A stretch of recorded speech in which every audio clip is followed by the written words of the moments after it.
సత్యం బ్రూయాత్ ప్రియం బ్రూయాత్ నబ్రూయాత్ సత్యమప్రియం ప్రియంచ నానృతం బ్రూయాత్ ఏష ధర్మ సనాతన. మనుస్మృతి శ్లోకము. సత్యమైన వాక్కులే పలకాలి. మన నోటితో ఎప్పుడూ సత్యమైనటువంటి వాక్కులను పలకాలి. అదియును ప్రియమైనదిగా ఉండాలి. మనం పలికేటటువంటి సత్యం కూడా ప్రియంగా ఉండాలి. అంటే అవతలి వాళ్ళకు అప్రియంగా ఉండకూడదు, అంటే నొచ్చుకునే విధంగా ఉండకూడదు. ఆత్మకు ప్రియమైనది కావాలి, వారి ఆత్మకు అది ప్రియంగా ఉండాలి. అప్రియమైనటువంటి సత్యమును కానీ ప్రియమైనటువంటి అసత్యమును కానీ చెప్పరాదు.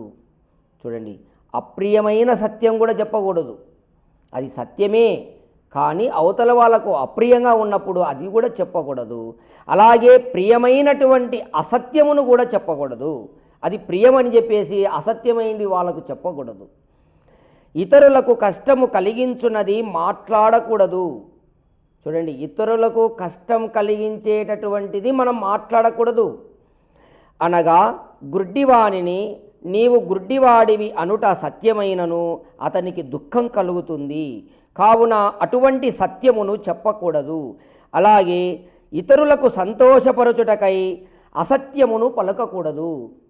ఇతరులను సంతోషపెట్టడానికి మనము వాళ్ళ యందు అసత్యమైనటువంటి మాటలు మాత్రం చెప్పకూడదు. ముఖప్రీతి కోసం తప్పుడు పనులు చేయువానిని సమర్థించుటకు మంచివారుగా పొగడరాదు.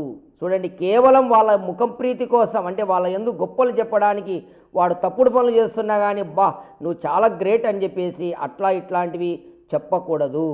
ఓం.